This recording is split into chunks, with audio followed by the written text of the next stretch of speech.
Assalamualaikum warahmatullahi wabarakatuh. Apa kabar anak-anak?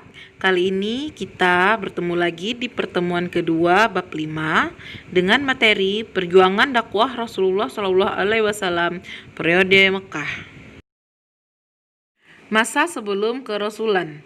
Pada usia 25 tahun, Rasulullah bekerja pada seorang janda yang bernama Khadijah. Karena kejujuran dan keteguhan Rasulullah, Khadijah menjadi tertarik kepada Rasulullah. Setelah mendapatkan persetujuan dari kedua keluarga, Rasulullah dan Khadijah pun menikah dan dikarunia 7 orang anak, yaitu Ibrahim, Qasim, Abdullah, Zainab, Ruqayyah, Ummu Kulsum, dan Fatimah. Masa kerasulan dan dakwah Rasulullah. Faktor yang membuat Rasulullah sukses dalam berdagang yaitu jujur, teguh pendirian, dan semangat yang tinggi. Pada masa Arab Jahiliyah, mereka memiliki kebebasan untuk mencuri dan membunuh.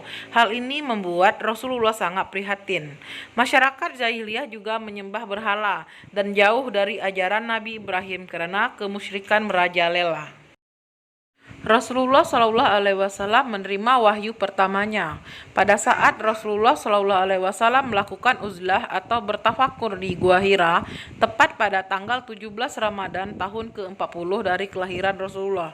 Beliau didatangi malaikat Jibril dan menerima wahyu pertamanya, yaitu Quran Surat Al-Alaq ayat 1-5. Ayat tersebut merupakan wahyu pertama Rasulullah SAW. Ketika mendapatkan wahyu pertama, Rasulullah SAW ketakutan, badannya menggigil dan gemetar, sehingga ia meminta Khadijah untuk menyelimuti tubuhnya.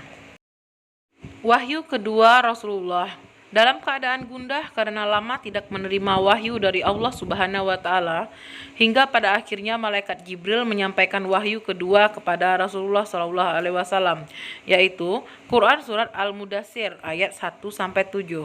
Pada wahyu kedua tersebut, Rasulullah SAW mendapatkan tugas dari Allah Subhanahu wa Ta'ala, yaitu memberi peringatan dan menyampaikan risalah kepada umat manusia.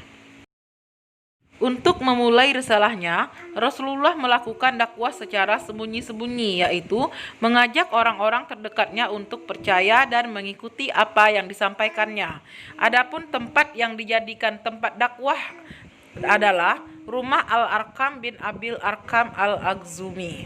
Orang-orang golongan yang awal masuk Islam disebut As-Sabiqunal Awwalun, antara lain Khadijah, Abu Bakar As-Siddiq, Ali bin Abi Thalib, Zaid bin Harisah, dan Ummu Aiman.